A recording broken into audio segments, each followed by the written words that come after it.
Alright, so welcome to a video that I've been planning for the past couple days now, and I'm going to be ranking the 5 available solo Joe Klipfel games from TheGameCrafter.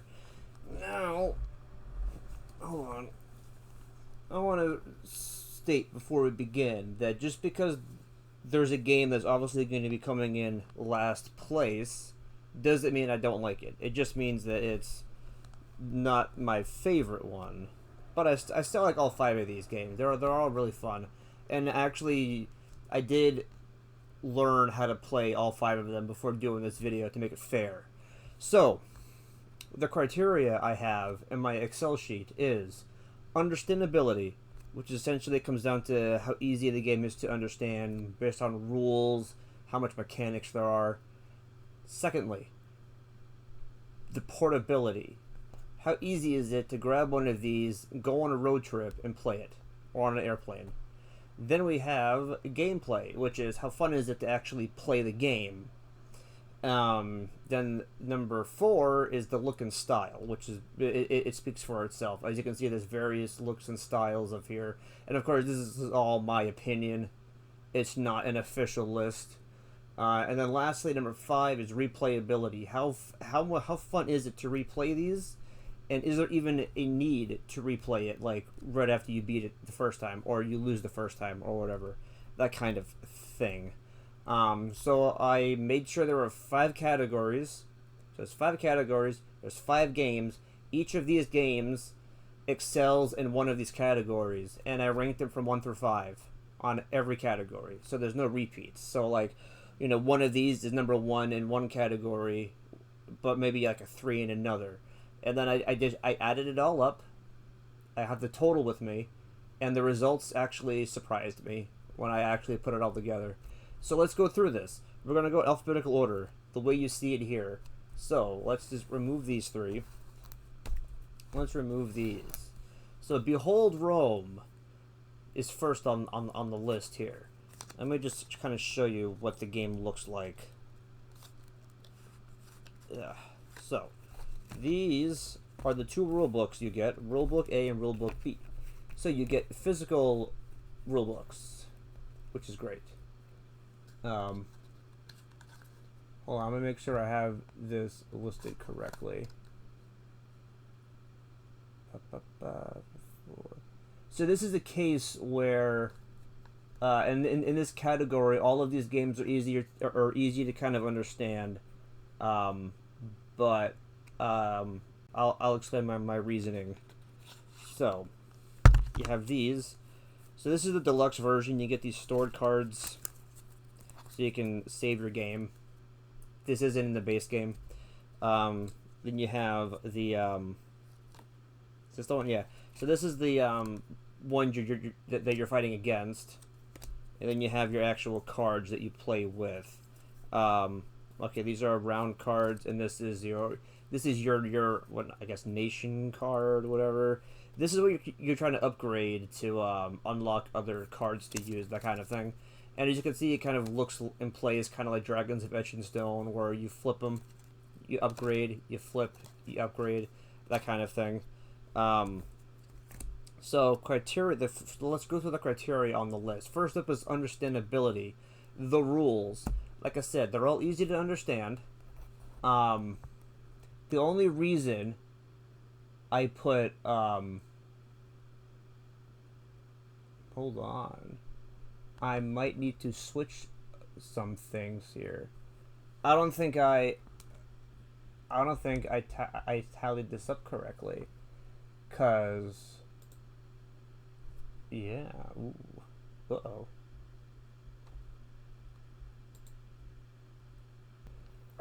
No, I totally did do it correctly, and I'll explain why at the end. So, for now, we're going to ignore the fact that some games have rule books and some games do not.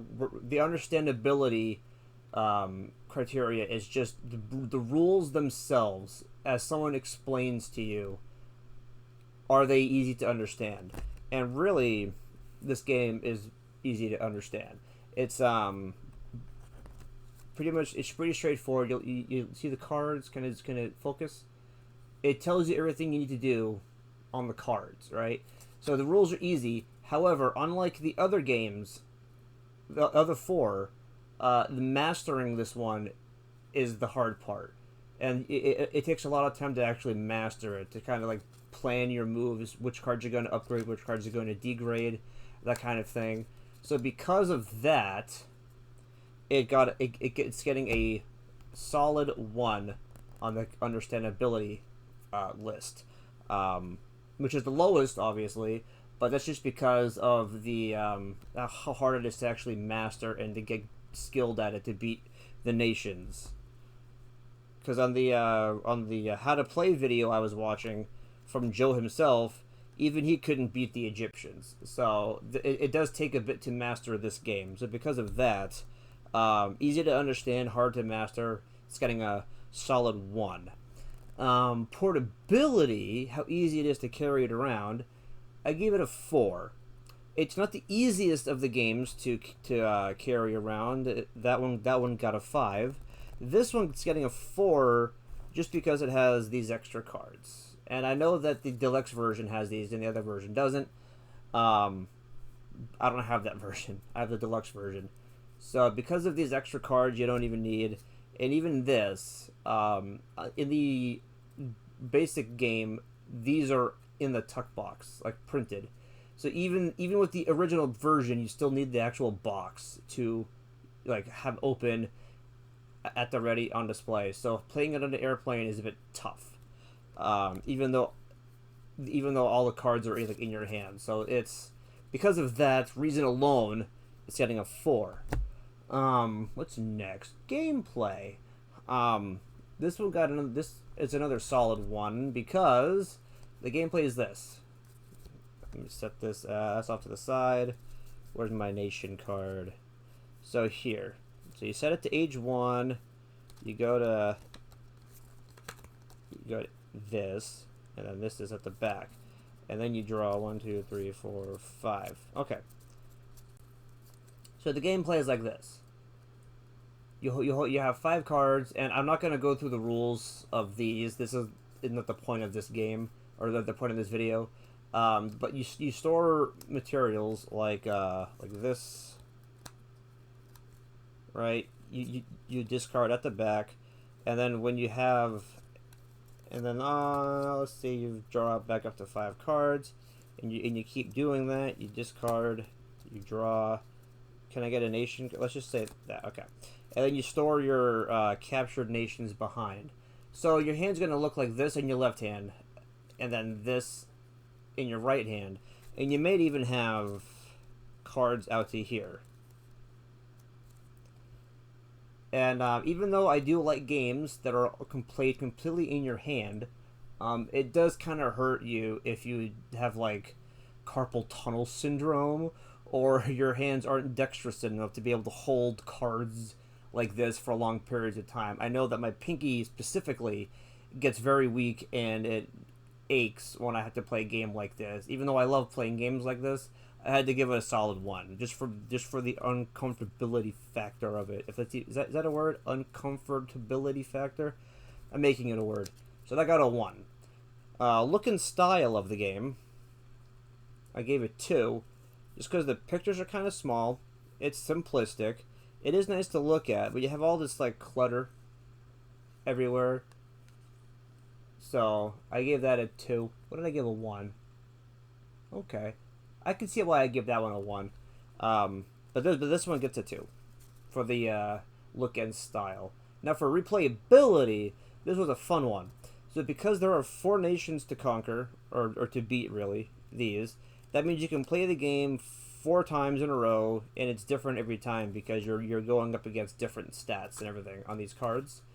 So right away you have 4 ways to play. Who do you want to play against, right? So the reason that 4, now it's just a coincidence that it's a number 4 and there's 4 nations to fight against. That's not related. It just got a 4 out of 5 for replayability. Bonus. What did I do here? Bonus, I gave a 1. So this is the category where it's just other things I find that I like or don't like about the game. I gave it a 1 because of the way, just the way it looks. It's got writing on the back. It looks nice, and this. I was originally gonna grade it based on like, cause yeah, this is off center. But it's not very fair to grade it based on if it's centered or not, because as you can see, it's just a printing error, and that's the GameCrafter's fault, not Joe's fault. As someone who uses the GameCrafter, I know very well that you can center this as much as you want in Photoshop, but when it prints it, it'll still be off most of the time. So that's not the fault of the game designer. That's the fault of the printers at the GameCrafter. So we're not going to grade it based on that. I mean, it's just a little bit off, but it's fine. But the look of the box, I like this. I like that. I like the fact that it's got this kind of like dirty look to it. Can you see it? It's got like dirt look. Just the style of it's nice. So I gave it an extra 1 point for style on the box and everything. So this final total is a 13. Let's put this back in the box.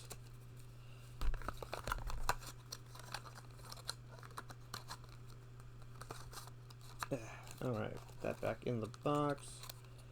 Also, this box is very tight. That's also another issue with the GameCrafter. Making, when they put the box together, they might glue it in such a way where it's tighter than it should be. But, again, not the fault of the game designer. That's the fault of the printers at the GameCrafter. So, there we go. Behold Rome out of the way. Final score of 13. Now, let's go on to the next one on the list. Birdscaping. This is a fun one. One that I just recently learned. This is one of the ones I learned how to play specifically for this video, so I could give it an honest review. As you can see, very simplistic in the box, and this is going to be this will come into play when we get to the bonus category. So anyways, these are the cards. Understandability for Birdscaping, I gave it a 3 out of 5, right in the middle, because the rules themselves very easy to understand. It's these that I still have trouble with, and when I play this game, I kind of ignore all of this text on the bottom. I just kind of play with these. You know, I play the game normally, but I ignore all the text on the bottom. So you know, I'll add those later once I have the rest of the game down. Then I'll add in these. So next time I play, I'll try playing with these, or I'll wait till I master the game itself before we go that far. But the gameplay, very easy to understand. And again, that's why it's dead center in the middle, at 3 out of 5, because it's really simple, but these kind of knocked it down a few points. Some of them are kind of hard to understand, and because there's no physical rule book in here, you have to go to a website. That also kind of hurts the understandability factor. Now, portability, I gave a 3. Another in the middle, because there's not a lot of components to the game, but you do need a table. So obviously you can't play it on an airplane. You can't play it in the car. So there's that. Portability, when you look at this box, that's a pretty thin box. You can put that in your pocket. Bring it anywhere you want. So it's pretty good. Gameplay. So the gameplay is like this. So you have this deck. Let's see. I don't think I can fit this in here. So you start off with like, let me just kind of put a sample game out here. 1, 2. Put that one over there for now, and then you have 1, 2. Let's just do it like that. So this is like what round 1 might look. You'll have cards in your hand. You'll have one over here that the computer player has if you're playing solo. But that's what this video is, the solo versions. This is where you can, I guess, recruit birds from. I forget the actual terminology for it. You draft them from up here. And then every round you rotate the deck. So round 1, round 2, round 3, and then round 4. So like I said, you need a table for it. And you'll have a grid down here, about a 3x3 grid. For each of these, in each row, we'll have 3. So, like the tree row will have 3 cards across, the garden row will have 3 across, and the pond row will have 3 across. So you have a grid of a 3x3. And it's just kind of fun playing cards. Because when you have a card like this in your grid and you want to activate it, you kind of rotate it as an action, and then you have 2 actions per turn. So another action, you could rotate it back up and spend one of these, or you can activate the ability down here. So the gameplay is pretty fun. Like, I actually had a lot of fun playing it, but it isn't the most fun, which is why it's dead center in the middle at 3 out of 5. Let's see. On to the next one. Look and style. This one surprised me, and this one was hard to kind of judge. This was the hardest category, but I gave this one a 5. Right? Did I give this one a 5, or is this a 4? I give it. This is a 4. Because even though it is simplistic, it is very nice to look at. Look at that art. Look at the birds. Look how great the art is on these cards. It's nice. Very peaceful. Like, this is one of those games where I enjoyed playing in the wintertime when the birds weren't out, so I could, like, be like, oh, I can make my own bird garden in the winter, and it was fun. But the cards are really nice. So that's why I give it a 4. There's another game that got a 5, obviously, and that one I just appreciate the art and they're better. You might disagree, but that's fine. That's why it's my opinion. And replayability, this one gets a 2. Because there's not a whole lot extra to do. You're just building bird sanctuaries and habitats, and I mean, it all comes down to, like, versing the AI player when you're playing solo. So there's not a whole lot. There's not the games won't vary that much, and obviously with the amount of cards you have, you're gonna run into the same birds all the time. So replayability is pretty low. That's why it's got a 2. Bonus, this gets a -2. Big drop, but that's because of this. I mentioned earlier, the lack of rules. There's no physical rule book. There's not even any rule printing on the inside of here. You have to actually go to a website and look it up. So that hurt a lot for me, in my opinion. You might be okay with it. I don't hate it. It's just, when the other games had rule books, this one had to be last. So, unfortunately, this is a great looking game, but lack of rules hurt it a little bit. So, final score is a 15, which is actually 2 higher than Behold Rome. So right now, if we're going to put this in ranking, we have Behold Rome in 2nd place and Birdscaping in 1st place. So that's the current ranking of the games. Well, let's move on to Denizens. Boom. This game. So this game, I don't want to lose any. This one has parts.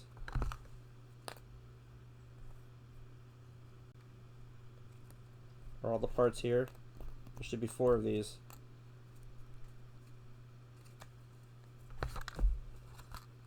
Okay, there's the 4th one. So, this one has Rulebook A, Rulebook B, solo rules, and keywords. Then you have round phases and this, blah, blah, and then you have your actual cards. So let's go through the criteria now, shall we? Understandability. I actually had to look at a how to play video on YouTube by this guy, but in doing so, greatly helped me understand the game. But just taking it out of the box, trying to go through the rule books themselves, kind of difficult. It really helped to watch the videos, so I recommend anybody who plays this game watch the video on the guy's channel. It helped immensely. And make sure you play with the same cards he's playing with and play along with him. I cannot stress how much that helped. So, understandability is a 2. Yes, it came with rule books. I appreciate this, but especially with the solo rules, it's getting a 2 because this is the flow chart for the computer player or the AI player, and this part here where it says play in priority to the left, I still don't know what that means, and I left a comment on the guy's YouTube video. Haven't gotten a reply back yet, so I do not understand what it means when it says in priority at left. Don't get it. The other thing I don't get is the where is it? Just like this. Like this doesn't make any sense to me. Play in priority at left. Focus. Break ties. Bots faction theater. 2 to at the secondary theater. So I don't know what. First of all, I don't know what it means by play in priority at left. Then it says break ties. That a semicolon or colon, whatever the hell it is, and then you have these two things. So I don't know what it means. First of all, I still don't know what it means by priority at left and break ties, bots, faction theater, and secondary theater. I still don't know what that means. So that one's kind of, but yeah. So understandability, solid 2. Let's see, portability. Well, I mean, it's got pieces. It's got 4 rule books here. It's got cards that you don't even use. You obviously need a table. Not a big table. Not as big as Birdscaping, but still a big table. So it's getting a 2 for portability. Gameplay, it's getting a 3, right down the middle. It plays kind of like Birdscaping, I guess. But it's what is called a column fighter. So you'll have these faction cards like this. And let's say your secondary theater or your primary theater, you'll have a secondary theater. And then the way you play is cards will you'll play cards like this, like that. And then you'll have like points you gotta tally up, and then you use your trackers to keep track of the points to see who's winning in each theater. So it's got a good. It is fun. It does feel like you're playing an epic battle, which is the point. Strategic gameplay, epic battles, 18 cards. So you do get the sense that you're playing this like giant war, which is great. Make sure I put them all back in the right orientation. Orientation is important for these. So gameplay. Where am I? Denizens gameplay. Just gets a solid 3, right down the middle.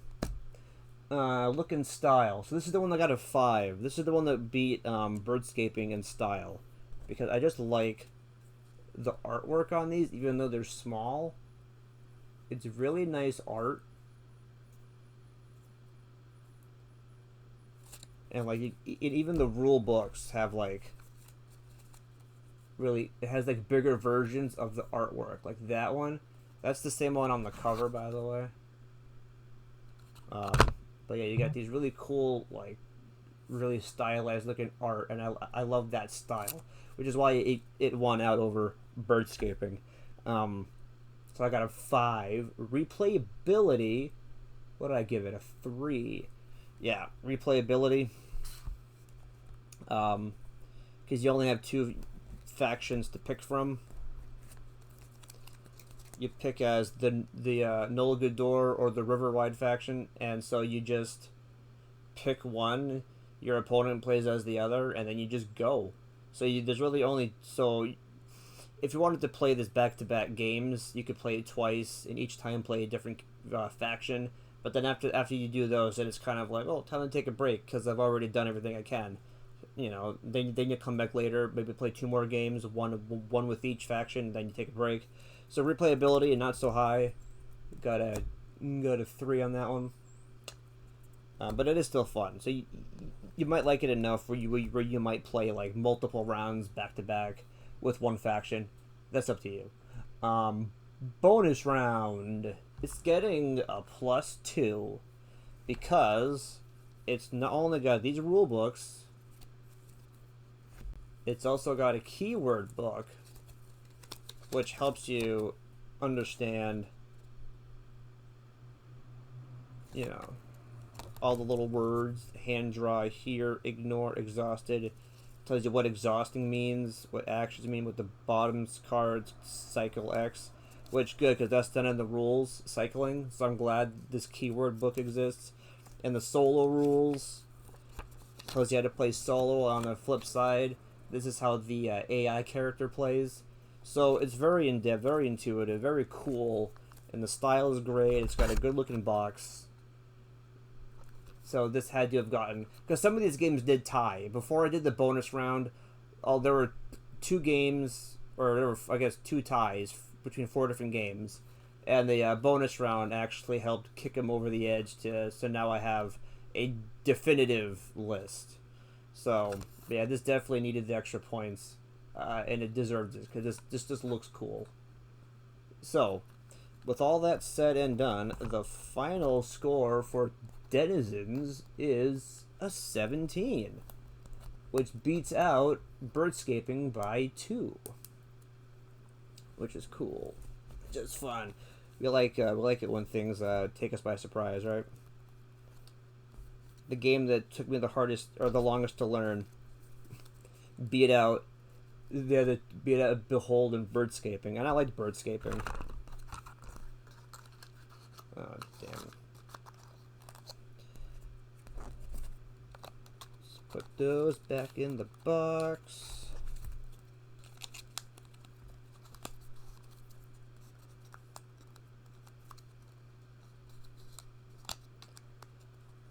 This is, I should have put like boxing, like how hard is it to put it back in the friggin' box?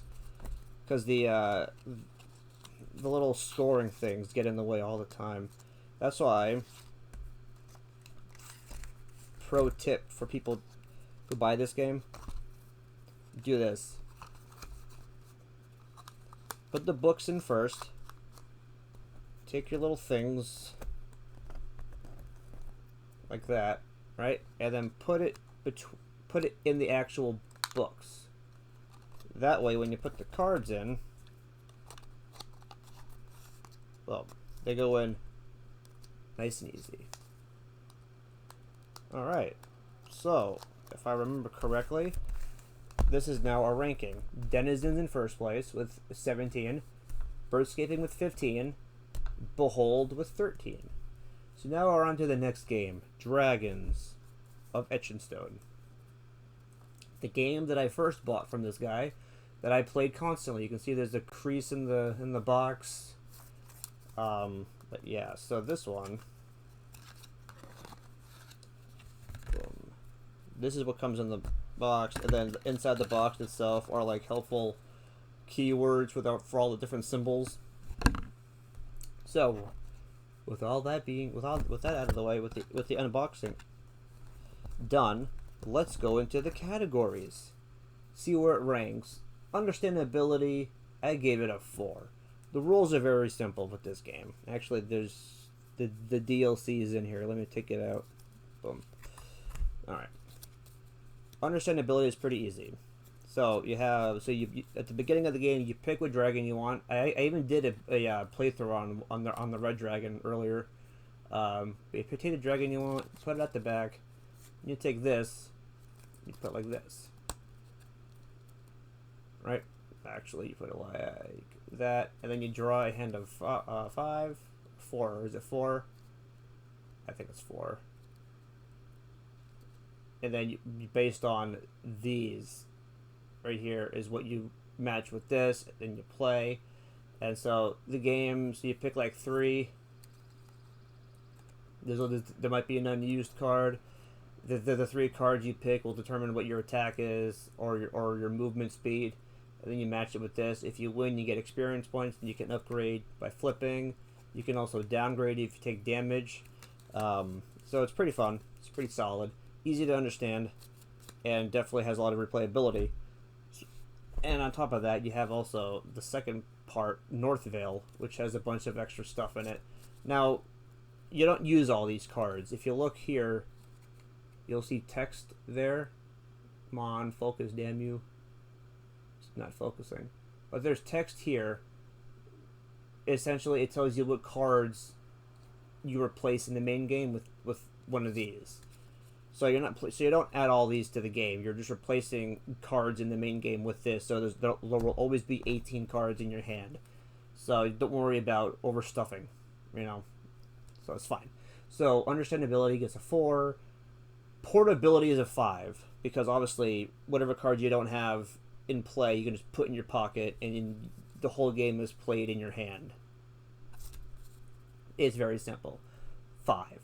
Gameplay. 2. This kind of hurt my heart a little bit because I like this game, but it is very simplistic.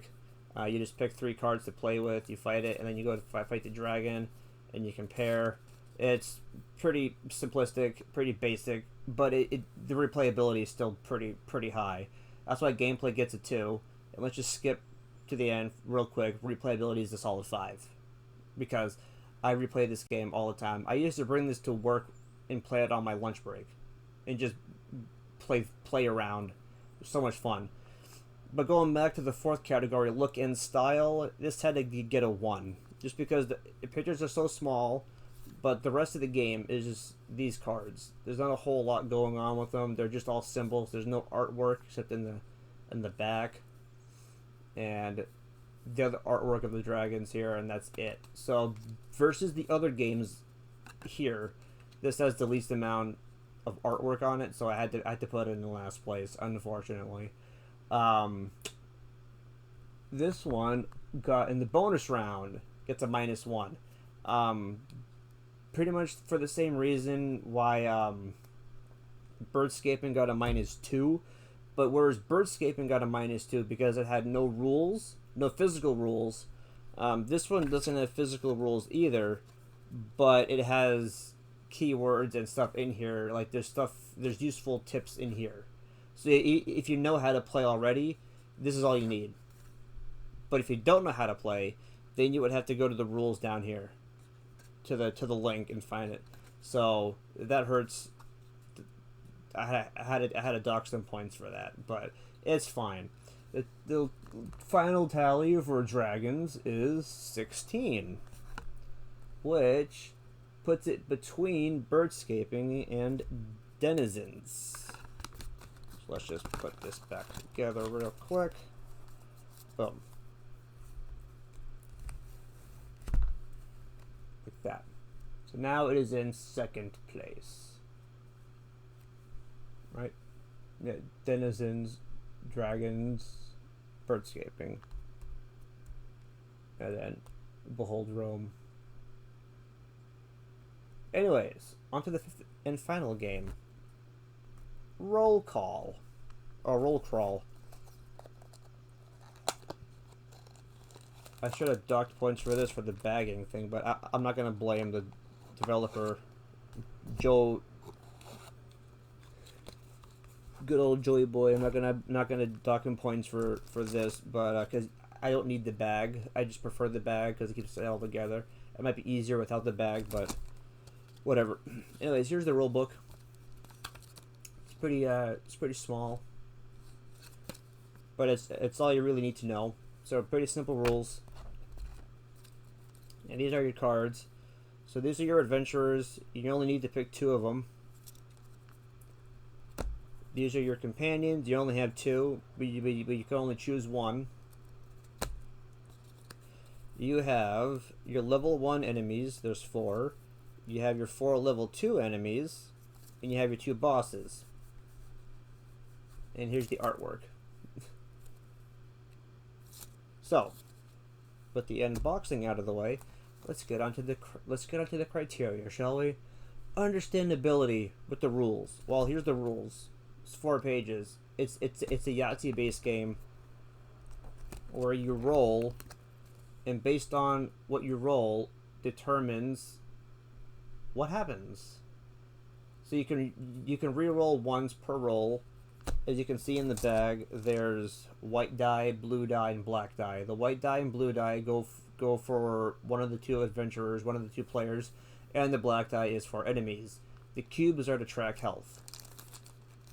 So, pretty simple. Understandability, 5. Very easy to understand. Portability, I mean, one of these had to get a 1.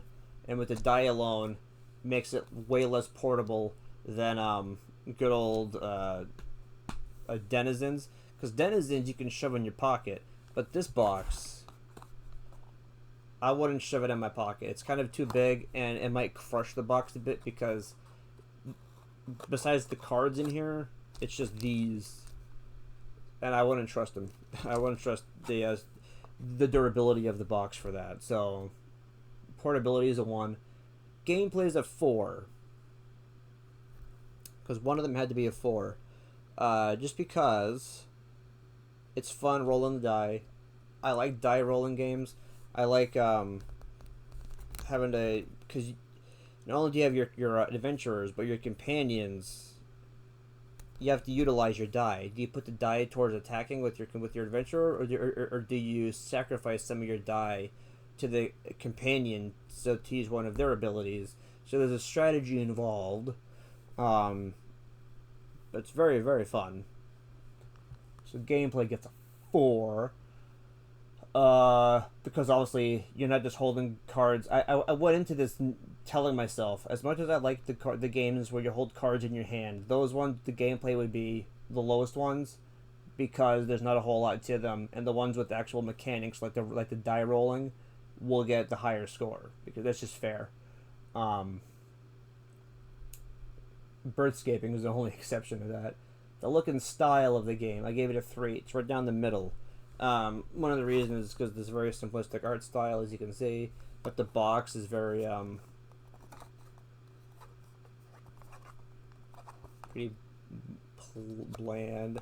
Doesn't even have Joe Klipfel's name on it anywhere, like all the other ones do. So it's right down the middle. I like the little dragon thing there, but the card art was enough.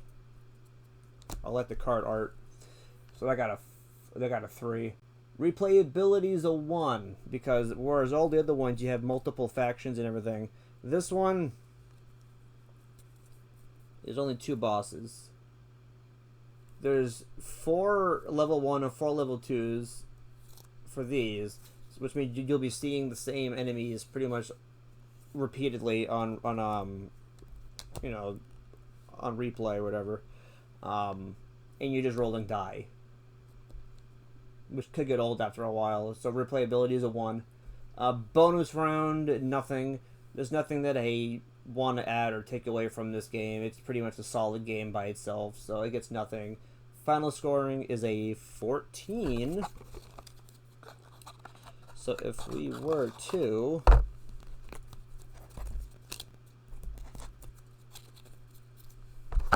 let's put this all back. See if I can get the die back in here.